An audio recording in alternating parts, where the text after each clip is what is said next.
I got a top 5 list, guys. Oh. Hey, you know what? The new league year, we're only one day in. But really, if you include the don't call it tampering window, we're like 4 days in. It's still too early for this list, but I'm going to do it anyway.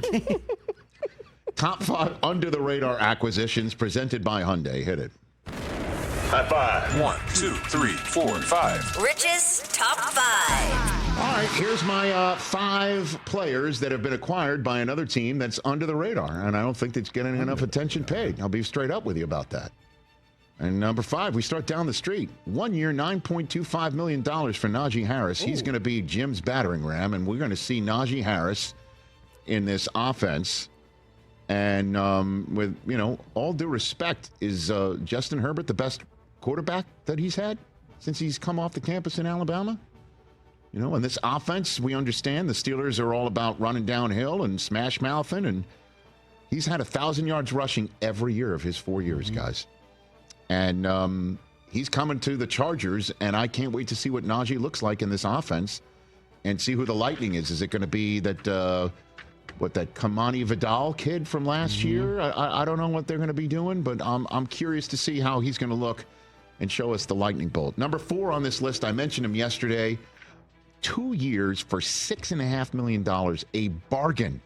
Nick Westbrook-Ikhine from the Titans. And you might be like, what?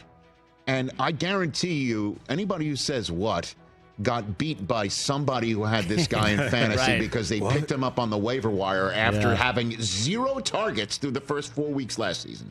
0. Not a single target in the first 4 Titans games last year. And he wound up with 9 touchdowns on the season, which was tied for 9th in the NFL and one behind people like Justin Jefferson. He can score, guys. And Really? he's going to be in the Dolphins offense. That's all he did was catch touchdowns. He had 32 catches and 9 touchdowns. Unreal. That's all he does. What a raid. And it's not just the 1-yarders either. No. No bombs. Number 3 on the list is the Bears' new big men. All of them, the offensive line. Any of their offensive line and totally remaking the offensive line. And as a matter of fact, in defense, too, he threw in Grady Jarrett, too. Their line changes, to use a hockey term. The only person who's been actually paying enough attention to it is Amon-Ra St. Brown. And I might have put this on this list just so he could replay that sound from his podcast. Bro, I feel like the Bears have unlimited money. It's crazy. Every time they're just signing new for like $40, $50 million. Boom. They have got unlimited wideouts. money. What the is this? I mean, their cap space is they probably have high cap space. Got me hot.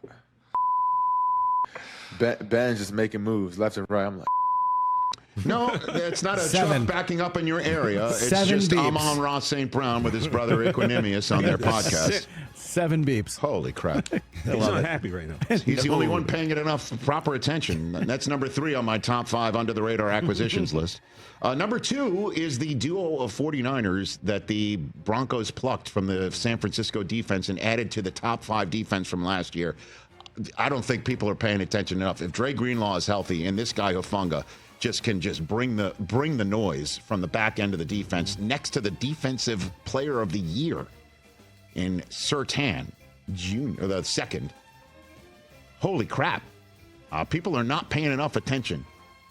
The Broncos got better, guys, and I love these guys. Greenlaw and Hufanga. That is 2 law firms coming at you.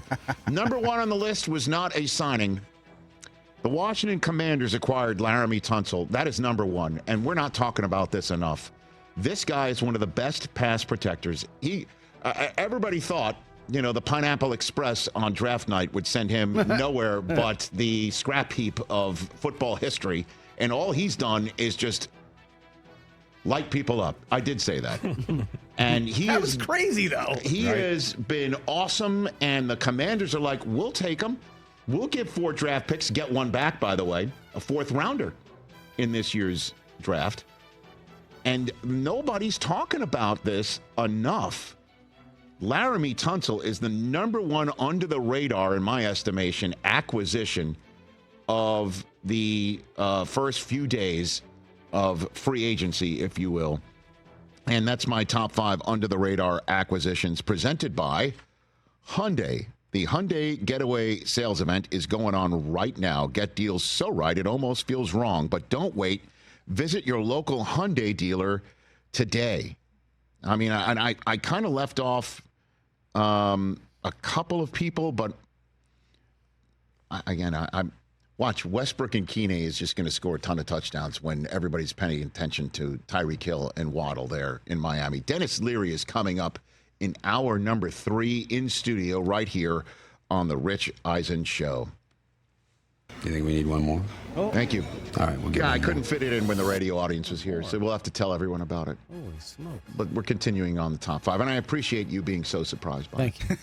I'm going to go with this guy. You want to talk about bringing the wood from the back end of the defense? Everywhere he's been terrific. And, the Commanders couldn't sign everybody, I guess. The Las Vegas Raiders signing Jeremy Chin. I dig it, man. I dig it a lot. I thought that too. This is a neat addition to the back end of a defense that's got Max Crosby and Christian Wilkins up front with, their other additions that they've made. Big time. And then hit it You think we need one more? All right, we'll get one more. As if there's not enough quadriceps in the city of Philadelphia. They added A.J. Dillon. They went from Quadzilla to Octoquad. You're going to have a squat off. Oh, look at this. Saquon's got to be walking around and saying, wait a minute, I thought I was the Quadzilla around here, and now he's just like holding the beer of those things on those monsters on the left. You throw in Hurts, like, man, the weight room's going to be Look fun at that. in Philadelphia. By the way, too, A.J. Dillon healthy, rolling him downhill when you give Saquon a break, that might actually, that's one way to say, hey, Green Bay, you want to get rid of the tush push? How about we'll take one of yours and roll him downhill? Or He's we're doing gonna the pushing. Yeah. Yeah, right. Yeah. How about that, Green Bay? Not only are you going to not ban the tush push, Saquon and his quads have one Hurts cheek, and Dillon and his quads have got another. And I'm saying these words into a microphone, and they are not a metaphor. How dare you? This is the greatest tush push ever. In other words, I said into a microphone. Are we out of time? Damn it. No, 45. Okay. Kind of like And that's my top 5. Huh? that Sophia Loren picture with Jane Mansfield, which is looking. That's what them with the quads Whoa. Dude, looking over like this guy coming top rope with was it 1960s? That is a famous photograph, though. I That's thought it was true. Marilyn Monroe, not Jane Mansfield. well, Google might lie. Is that what it is? You got to turn your microphone. James on. Mansfield. Okay. It's very good. James. Yeah. I know it from Buca de Beppo. This guy, What year is this? Hold on. he never says anything, and he drops a Jane Mansfield reference. Well done. Catch the Rich Eisen Show live weekdays from 12 to 3 p.m. Eastern on Roku Sports Channel in the U.S.